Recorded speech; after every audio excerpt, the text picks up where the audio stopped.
Hola, en este vídeo vamos a profundizar en la causa del TOC. Vas a saber por qué apareció y cómo se mantiene. Es la segunda parte, hice un vídeo de qué es el TOC, este sería por qué aparece el TOC. Así vas a tomar más conciencia y comprensión de lo que estás viviendo, al tener una visión más clara de el origen y el mantenimiento del TOC y qué mecanismos estaban frenando tu recuperación, estaban frenando para que pudieras cambiar y quitarte estos patrones. Este vídeo es un poco largo, como verás, entonces puedes verlo por partes, puedes parar y coger apuntes, como veas, ¿no? No hay que vérselo todo de golpe, porque entiendo que manejamos mucha información. Antes de seguir, quiero aclarar algo. Por un lado está el TOC y por otro lado está el trastorno de personalidad obsesivo-compulsiva. A pesar de la semejanza de los nombres, son distintos, tienen manifestaciones clínicas distintas. Pero es verdad que casi la mitad de los pacientes con TOC, según últimos estudios, tienen también una personalidad obsesivo-compulsiva.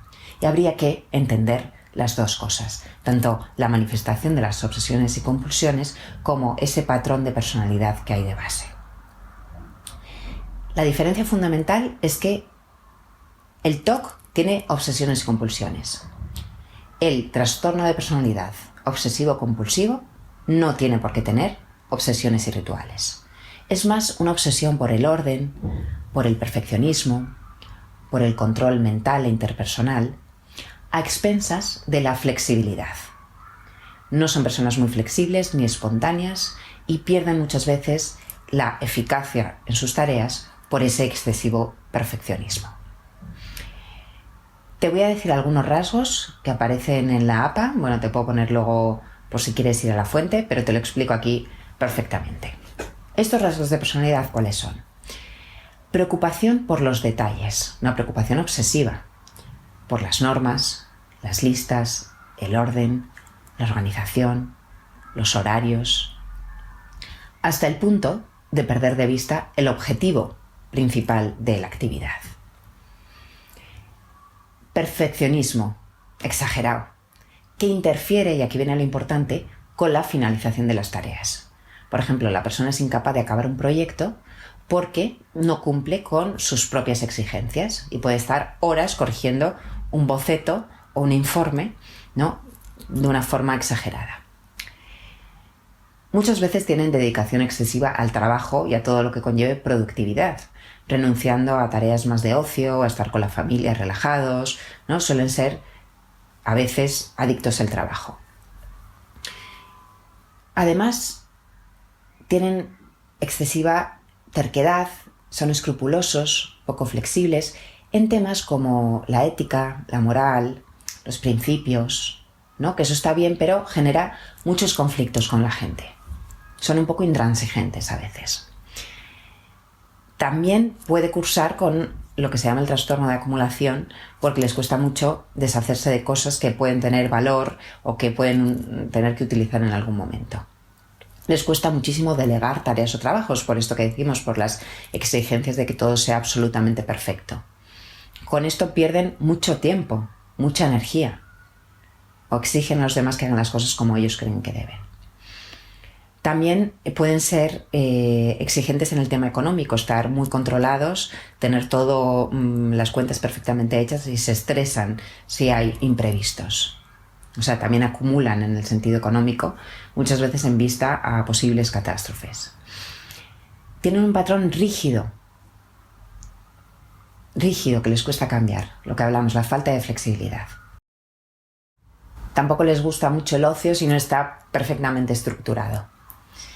Tienen dudas, temen cometer errores, lo que les lleva de nuevo a fomentar esa obsesión por los detalles, esa obsesión innecesaria, y a veces hacen que otros tomen decisiones por ellos, aunque luego se sienten mal por ello. Pero bueno, eso es un patrón de personalidad. Por otro lado está el TOC, y hablemos de la causa del TOC. En el TOC hay una serie de experiencias tempranas que predisponen a desarrollar este malentendido, que suponen una serie de creencias sobre el daño y la responsabilidad y también importante sobre la naturaleza e implicación de los pensamientos intrusivos obsesivos. Por ello, la persona valora de forma más negativa que el resto de la población ese tipo de imágenes de pensamientos que le vienen, ¿no? Y que siente como muy incontrolados y que no pertenecen a él. En cuanto a la causa, puede haber dos variables que predispongan al TOC. La primera es la herencia genética, la herencia familiar, y la segunda es el entorno, las experiencias, tu historia personal. Vamos a hablar de la predisposición al TOC. ¿Cuáles son las raíces? Y lo primero que decíamos era la genética. Muchos me preguntan, ¿tengo predisposición genética al TOC? Vamos a ver, nosotros nacemos con un código genético que es cierto que condiciona muchas de nuestras cualidades, tanto físicas como mentales, temperamentales, emocionales. Y hay estudios que sugieren que en algunas personas sí que hay más propensión a desarrollar un trastorno de ansiedad y en concreto un TOC por su carga genética. Por ejemplo, hay muchos estudios con gemelos que se suelen hacer en esto para diferenciar, en los que el TOC se da más en hermanos gemelos, que son genéticamente iguales, idénticos, que en mellizos, que son genéticamente muy parecidos, pero no idénticos. Este es un dato. Además, hay otros datos que aseguran que hay un mayor porcentaje de personas con TOC que tienen un familiar de primer grado con TOC. Pero claro, esto es confuso, porque ese familiar de primer grado, un padre, un hermano, puede ser por la carga genética, pero también por haber observado esos patrones de comportamientos obsesivos, esas creencias de responsabilidad relacionadas con el daño, la educación religiosa, ¿vale? Entonces, el hecho de que tengamos un padre, una madre, un tío con TOC no tiene por qué significar que sea genética, o sea, por causa genética, sino también por aprendizaje. Estamos hablando aquí de probabilidades, de tendencias, no de hechos. Porque hay miles de personas con TOC que no tienen ningún familiar con TOC y miles de personas sin TOC que tienen un familiar con TOC. Quiero decir, podemos estar días, semanas estudiando datos científicos sobre genética, sobre predisposición biológica, lo que quieras. Pero eso se lo vamos a dejar a los expertos y vamos a centrarnos en lo que realmente nos ayuda, en lo que está dentro de tu control, ¿no? En lo que puedes trabajar, que es tu psicología. Vamos a entender la predisposición psicológica por aprendizaje, por entorno, a poder desarrollar un TOC. Entorno y aprendizaje. ¿Naces o te haces? Después de estudiar a fondo a personas que han superado su TOC y a los mayores expertos en el tema, he concluido, basado en mi experiencia, que hay una serie de patrones que se repiten en las personas con TOC. Obviamente, cada caso es único, es individual, pero sí que nos ayuda a entender y a identificar ciertas creencias, ciertos modelos de comportamiento que suelen repetirse y que suelen predisponer al desarrollo del TOC. Primero, cuando observamos a nuestros modelos de comportamiento. Cuando somos pequeños, solemos observar y dar por válidos las formas de proceder y de comprender el mundo de nuestros mayores, de los adultos que tenemos alrededor. De que nuestros padres nos mostraran que preocuparse mucho ante los problemas, ante lo que pudiera pasar, era lo mejor para solucionarlo. Veíamos cómo dudaban de sí mismos y cómo se aseguraban una y otra vez de haber hecho lo correcto. Es muy probable que sintieras admiración por ellos. Eso es lo que suele pasar, ¿no? A pesar de que tuvieran miedos, eran tus padres. A pesar de que eran miedos desproporcionados y irracionales. Puede que les vieras asustarse por cosas que realmente no suponían un peligro, pero tú ya lo registras como si fuera un peligro, ¿no? De pequeño que no juzgas si las cosas son adecuadas o no, simplemente lo tomas como una verdad de tus padres. Si tus padres o educadores estuvieron como más pendientes de las amenazas que traía el mundo, más pendientes de todos los peligros potenciales de una situación, pues ese mecanismo lo puedes hacer tuyo. es posible que vivieras con un padre o una madre con un TOC, que pasa mucho, o con un trastorno de ansiedad. Muchos de mis pacientes crecieron en ambientes que eran rígidos, con muchas normas, y tuvieron relaciones más de autoridad que de confianza con sus padres, también con sus hermanos. Puede que hubiera pocas expresiones de afecto, de cercanía, y de niño, en ambientes de este tipo, uno no aprende a mostrar sus sentimientos y por lo tanto los reprime, o los evita, o les asusta. La persona pierde práctica en manejar las emociones, sobre todo las más intensas, y eso en el futuro puede generarle ansiedad. Además, en el día a día puede que fueran frecuentes las referencias constantes, por ejemplo, a temas de limpieza, de pulcritud, de orden, de valores morales. Si es así, observas y aprendes lo importante que son para poder llevar una vida adecuada, ordenada, una vida segura. Y esos aprendizajes pueden estar condicionándote ahora en tu vida. Segundo, sintiendo el peso de la responsabilidad. Es muy frecuente tener hiperresponsabilidad. Puede que aprendieras a tener un mayor sentido de la responsabilidad en muchos ámbitos, porque observabas cómo tus padres se preocupaban mucho por hacer las cosas, les asustaban ciertas cosas también, como perder el control, hacer daño a los demás, herir o cometer errores. También es posible que tuvieras que hacerte responsable de cosas que no corresponden mucho a un niño pequeño, ¿no? Por ejemplo, viste una situación familiar complicada que requería que maduraras antes de tiempo, ¿no? Y te hicieras muy serio y responsable. Tenías responsabilidades, exigencias propias de una persona adulta. En ese caso, otros dependían de que tú fueras muy serio y responsable. Y eso te pudo hacer hiperresponsable. No podías permitirte fallarles. Interiorizaste así esa actitud y ahora sientes que tampoco puedes seguir fallando al resto, ni a ti mismo, haciéndote cargo de cosas que en realidad no te corresponden. Haciendo de los sentimientos de los demás, de tu conducta, de que no sucedan errores que muchas veces no son controlables. O bien, al contrario, puede que tu familia fuera muy protectora contigo y que la norma fuera que los demás se ocuparan de tus obligaciones y tus tareas. Y eso, en ese caso, supuso que a medida que ibas creciendo, te costara asumir nuevos retos, nuevas responsabilidades, sin esa protección adulta, como en el trabajo, independizarte, educar a tus hijos ya de adulto, tomar decisiones importantes o no tan importantes. No te entrenaste en cometer fallos y tuviste como un colchón emocional, ¿no? Y ahora te sientes más vulnerable a equivocarte porque no lo has entrenado. Crees que las consecuencias de tus actos van a ser las peores posibles. Por eso te preocupa muchísimo no fallar. Y acabas incluso sintiéndote responsable de sucesos que nada tienen que ver contigo, ¿vale? Como que alguien tenga un accidente o que alguien sufra por lo que sea. Y eso también genera mucha dependencia con otros.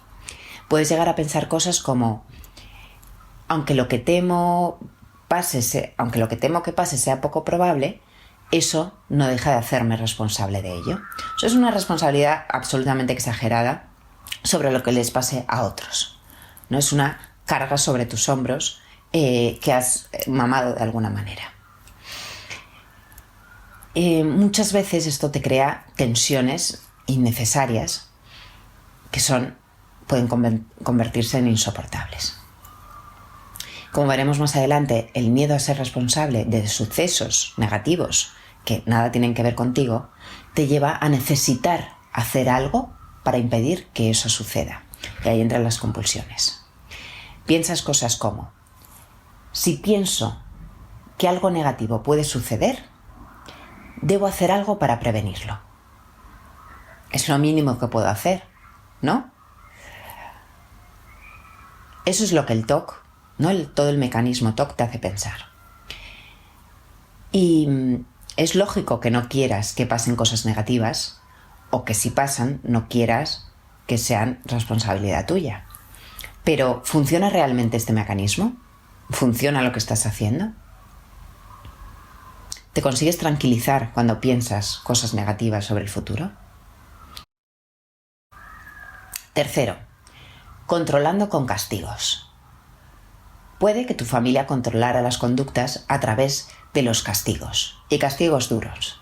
Eran castigos físicos, como no dejarte hacer ciertas cosas o darte una bofetada, hacerte cumplir ciertas obligaciones, o castigos morales, es decir, decirte que eras egoísta, mala persona, que solo pensabas en ti, no permitirte llorar o enfadarte, retirarte la palabra.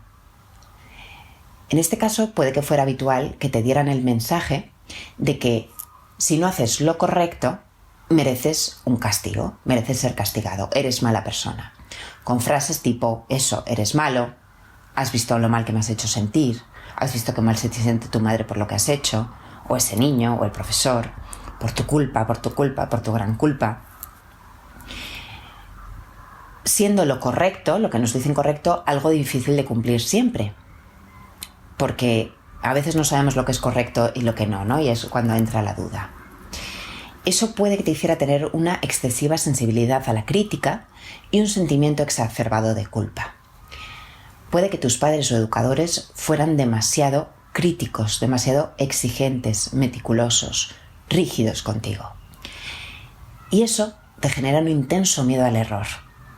Y por lo tanto, mucha autoexigencia en todos los sentidos para no cometerlos. Cuando eres adulto, pasa el tiempo y eres adulto, dejas de recibir esos castigos, pero es como que hiciste tuyo ese mecanismo, lo introyectas, que se dice, ¿no? Y pasas tú a autoexaminarte y autocastigarte si crees que estás fallando o no estás haciendo lo correcto, a nivel moral o a nivel conducta, a nivel lo que sea. Quieres hacer las cosas bien. Y eso es comprensible. Pero en ocasiones tu criterio para lo que está bien o lo que está mal es un poco ambiguo, ¿no? Y ahí entras en duda. Y a veces es muy inflexible. Entonces te cuesta decidir si estás haciendo o no lo correcto. Y eso aumenta, como digo, las dudas y las obsesiones. La exigencia con la que creciste en la infancia se convierte en una dura autoexigencia interna. Piensas cosas como, si no me preocupo y no hago nada, será mi culpa. Si no hago esto, algo mal ocurrirá por mi culpa. Tengo que hacer todo lo posible por no equivocarme, o si no, será mi culpa que me haya equivocado y las consecuencias que tenga para mí y para el resto.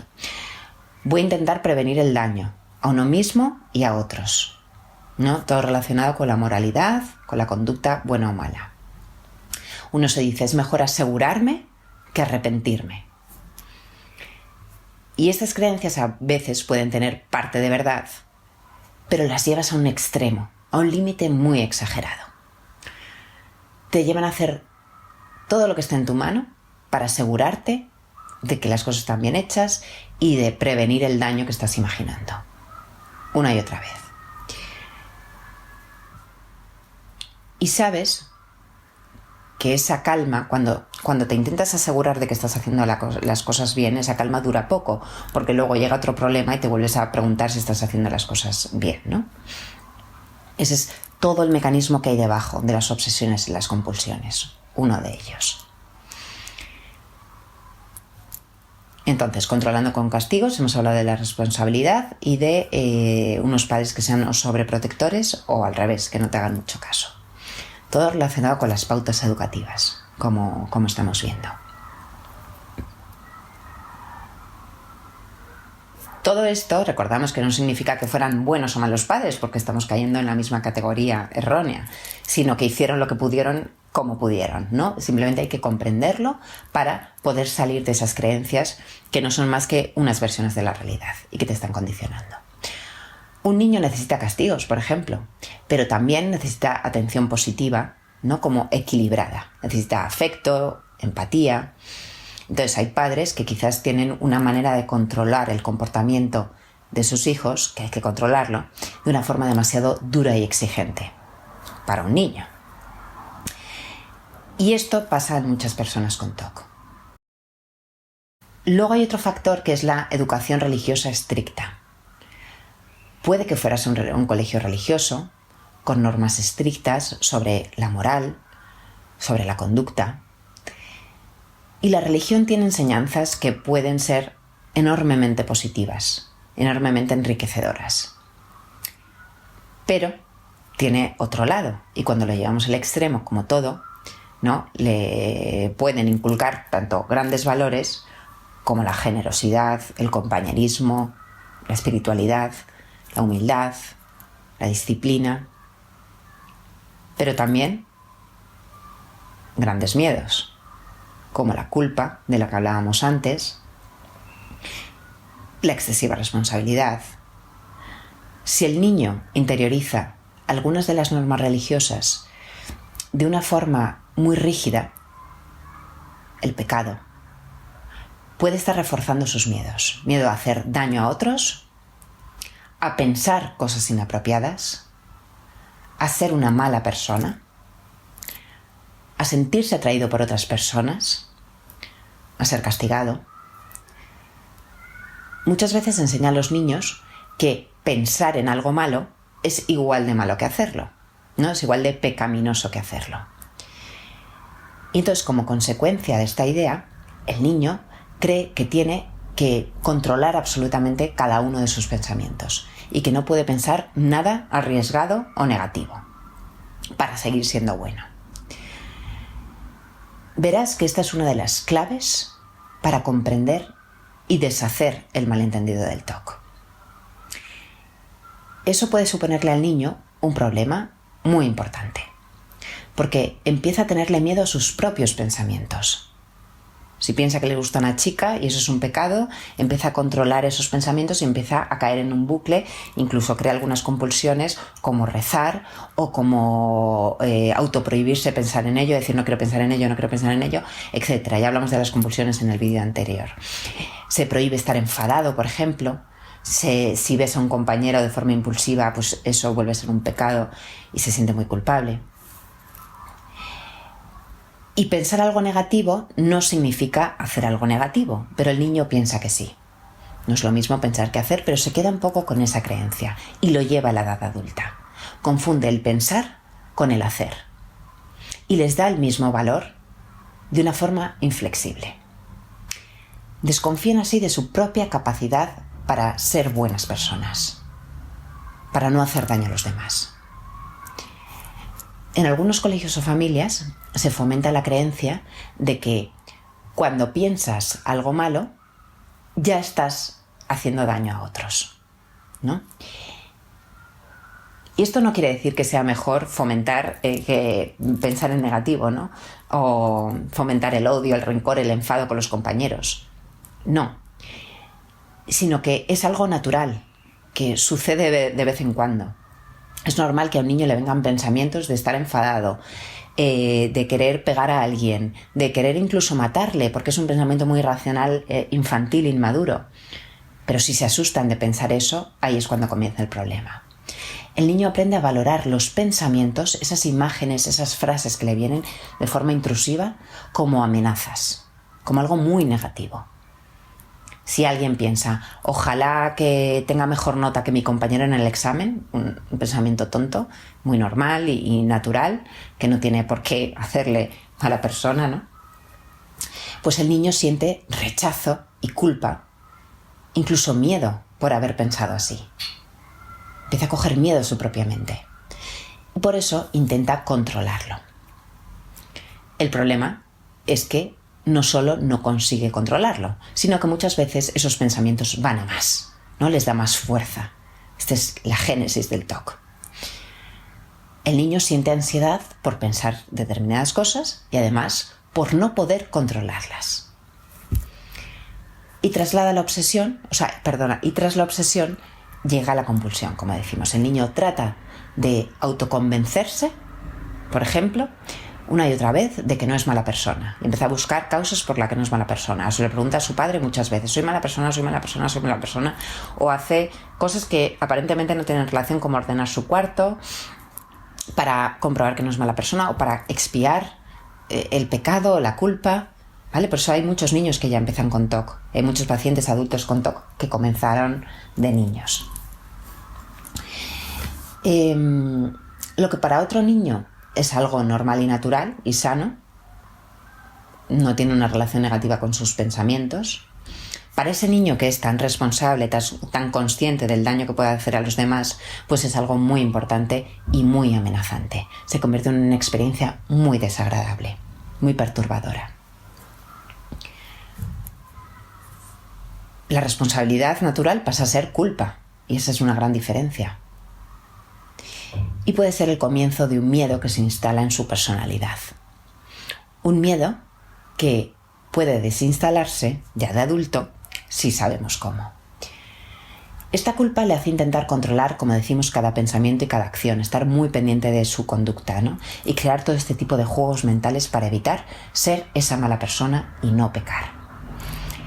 Pero sus métodos de control no le funcionan, porque se sigue sintiendo culpable y entra en un bucle del que le cuesta mucho salir. Y a veces ni lo comparte, entonces los padres no saben ayudarle. Otra característica: cuando uno busca siempre lo correcto. También muchas familias y colegios se pone por delante de todo los valores como el orden y la corrección.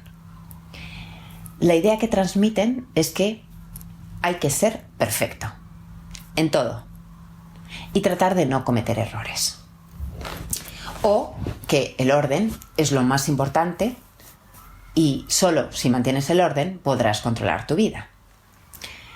Además, los fallos y el desorden son castigados, son una amenaza y son castigados.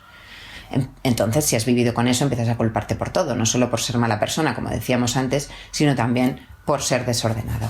¿Y cómo son las emociones? Pues muchas veces son desordenadas. Entonces, la persona que ha vivido con estas pautas siente mucho descontrol y se siente sobrepasado por las emociones. Además, ¿qué es exactamente lo correcto? ¿Quién dice que es correcto o no correcto algo? Por eso esta persona da muchas vueltas a las cosas sin entrar nunca en la certeza de que algo está bien o mal hecho. Sin certeza de que lo que estás haciendo es lo que debes estar haciendo. Por eso puedes preguntar a otros, compruebas, repites, evitas ciertas cosas y así solo consigues reforzar la obsesión. Además, aprendes que la aceptación de los demás depende del rendimiento personal que tengas, según lo que es correcto o no correcto, según el cumplimiento de unas normas. Y esto es agotador. Crees que no cumplir esas expectativas, que muchas veces son ya autoimpuestas, los demás no esperan tanto de ti como tú, que si no las cumples te van a rechazar. Y por eso tu búsqueda es incansable. Parece que no tiene fin. Hay otro factor. Es que la creencia de que las casualidades existen. Y es que hay personas que en algún momento de sus vidas sucedió algo, viven una casualidad que les impacta de una manera especial. Por ejemplo, y te puedo pasar a ti, que en algún momento, un día, tuviste un pensamiento y al poco tiempo algo negativo sucedió. Entonces asociaste el haber pensado eso a que luego ocurrieran esas consecuencias muy negativas para ti o para otros. Como si por haberlo pensado hubieras provocado que eso sucediera o por lo menos contribuido a que sucediera. Cuando somos niños nos enfadamos con nuestros adultos y es lo más normal. Y pensamos cosas exageradas como le quiero matar y tal y cual, como o voy a saltar por la ventana para que se enfaden conmigo, para que sepan que estamos muy enfadados, ¿no? Pues voy a hacer una locura y así se dan cuenta de que no deberían haberme castigado, de que es injusto. o deseas que le pase algo malo mayor. Es un pensamiento infantil que no tiene más preocupación, no tiene nada que ver con la maldad o la no maldad. Pero si un niño le pasa eso, piensa algo negativo sobre un profesor y tal, y luego ese profesor tiene un accidente, por ejemplo, y el niño tiene estas características, estas variables de las que hemos hablado antes, pues puede haber este tipo de casos que hacen esta asociación. Mi pensamiento es muy poderoso y provoca que sucedan cosas negativas a otros. Un accidente, una enfermedad o incluso la muerte. Entonces, en ese caso, el niño asocia su pensamiento al suceso. Y eso le genera, imagínate, muchísima culpa, muchísimo miedo. Empieza a temer de nuevo sus propios pensamientos. Quiere controlar cada cosa que le viene a la mente y teme que lo que piensa se haga real, ya sea positivo o negativo. Le da excesivo poder a su pensar. Por ejemplo, si personas muy queridas con las que hemos discutido, hemos tenido una discusión fuerte, fallecen, nos quedamos con la sensación de que deberíamos haber hablado con ellos, habernos reconciliado y tal. Incluso nos culpamos por lo que les ha pasado, ¿no? Eso de forma natural. Pero esto llega a un punto más patológico, ¿no? De darle demasiado poder mágico al pensamiento. Y esto le pasa a los niños, pero hay adultos que siguen teniéndolo, ¿no? Que les asusta muchísimo, les aterra pensar en cosas negativas porque puedan cumplirse y entran en una compulsión. Por ejemplo, hablábamos también en el primer vídeo, pienso que mi hijo va a tener un accidente y ya creo que solo de pensarlo estoy facilitando que suceda.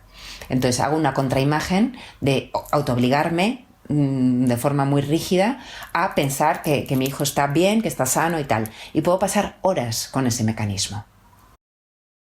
Los niños tienen un pensamiento mágico, de darle un poder casi sobrenatural al pensamiento. Por eso insisten en controlarlo con todas sus fuerzas y alimenta el mecanismo TOC. Quiero controlar un pensamiento, hago una compulsión para controlar o el pensamiento o las consecuencias que temo que sucedan por haber pensado eso. La compulsión alimenta la obsesión y entramos en este bucle que ya explicamos y explico en otros muchos vídeos. Así que si viviste algo parecido, es posible que sigas dándole este poder excesivo sobrenatural a tus pensamientos, cuando no tienen ese poder. Otra posible situación es que cometieras equivocaciones en el pasado que tuvieran consecuencias graves, negativas, para ti o para otros. Por ejemplo, le hiciste daño a alguien por un error que cometiste sin darte cuenta y te castigaron duramente por ello. Eso te hizo sentir muy culpable y empezaste a vigilar de forma obsesiva el no volver a cometer errores, ¿no? Y lo tienes como integrado en tu día a día. Y estas son algunas de las características que se pueden ver en la infancia. Más responsabilidad que otros niños de tu edad. Sobreprotección que te tuviera en un colchón y en una nube de algodón en el que no te aprendiste a enfrentarte a las dificultades. Una educación excesivamente rígida en cuanto a valores morales que te inculcaran que había que ser buena persona de una forma un poco obsesiva, ¿no? De que hay que hacer siempre lo correcto y con una autoestima y un amor un poco condicionado a eso. Padres con normas muy estrictas, muy rígidas, con castigos físicos, morales. Y es esto, es cierto que hay otras personas que no tuvieron este tipo de infancia. Estamos hablando un poco aquí de rasgos que se repiten, ¿no? Pero que no son exclusivos. Piensa en ello, mira a ver si te identificas. Y esto no nos sirve para quedarnos aquí en pobrecito de mí, es que tuve una infancia muy dura y tal y cual. No, nos sirve para comprender y es un paso más para acercarnos a la recuperación. Y en entender que tuvimos una serie de creencias que son simplemente versiones de la realidad que nos hicieron desarrollar un tipo de personalidad que puede cambiar. Cambiamos esas creencias después de haberlas identificado y creamos nuevas pautas educativas para nosotros. Esto es educación de adultos. Muchas gracias a nuestros padres por inculcarnos esto, pero ahora decido desde mi parte adulta generar nuevas creencias que sean más útiles para mi día a día. Voy a aprender a gestionar mejor mis emociones, que quizás en casa no me ayudaron a hacerlo de una forma sana, y a gestionar mis pensamientos. La relación con tus pensamientos es básica y nos enseñan desde pequeños a hacerlo. ¿Cómo te relacionas con tu pensar? ¿Hasta qué punto te culpas por ciertos pensamientos y ciertas acciones que no son tu responsabilidad? Bueno, espero que este vídeo te haya ayudado a comprender un poco más tu experiencia. Y vamos a dosificar la información, porque estaría horas hablando sobre ello, pero voy a hacer distintos vídeos, ¿vale? Para ayudarte. Si quieres apoyar este proyecto, te animo a que te suscribas a mi canal y también sabes que en rociolacasa.com tienes toda la información sobre mis tratamientos. También puedes suscribirte a mi newsletter dejándome tu correo. Un abrazo.